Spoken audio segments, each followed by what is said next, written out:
दो पड़ोसी राज्यों के राजाओं में आपस में शत्रुता थी। एक राज्य का नाम था चंद्रलोक, दूसरे का नाम था सूर्यनगरी। चंद्रलोक के राजा का नाम था चंद्रसेन और सूर्यनगरी के राजा का नाम था सूर्यकुमार। एक बार चंद्रलोक के राजा को सूर्यनगरी के राजा ने बंदी बना लिया। राजा को छोड़ने के बदले में बहुत सारे धन की मांग की गई। चंद्रसेन ने अपनी रानी को संदेश भेजा कि राज्यकोष से धन निकालकर भेज दिया जाए, लेकिन उसकी पत्नी की ओर से कोई उत्तर नहीं आया। कुछ दिनों के बाद राजा सूर्यकुमार के दरबार में एक बांसुरी वादक आया। उसने इतनी मधुर बांसुरी बजाई कि राजा मुग्ध हो गए। उन्होंने बांसुरी वादक से आग्रह किया कि वह कुछ दिन अतिथि बनकर महल में रुके। बांसुरी वादक ने राजा की इच्छा को पूरा किया और महल में रुक गया।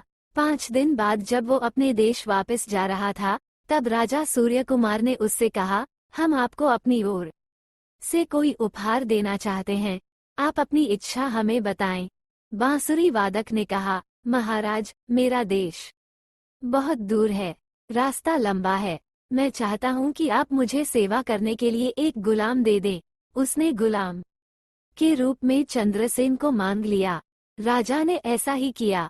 बांसुरी वादक चंद्रसेन को लेकर चल दिया। जल्दी ही वे सूर्यनगरी से बाहर निकल गए।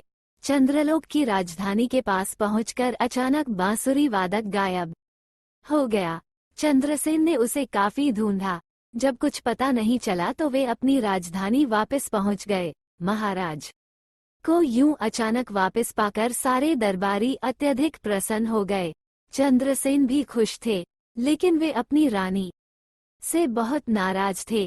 घातक कि वे रानी से नहीं मिलना चाहते। हमारा संदेश मिलने पर भी उन्होंने हमें छुड़ाने के लिए कुछ नहीं किया, यहाँ तक कि हमारे संदेश का कोई भी उत्तर नहीं दिया। जे जोले वे दरबार में ये घोषणा करने ही वाले थे कि वे अपनी रानी से हमेशा के लिए अलग हो रहे हैं। तभी बांसुरी की मधुर आवाज सुनाई दी। अचानक वही बांसुरी वादक वहां आ पहुंचा।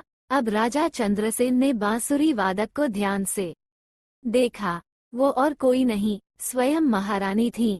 महारानी, आप तो आपने हमें छुड़ाया है। आपकी चतुराई के कारण हमें अपने राज्यकोष से धन भी नहीं निकालना पड़ा। आप सचमुच बुद्धिमान हैं। इस तरह रानी ने राजा चंद्रसेन के हृदय में और भी गहरा स्थान बना लिया।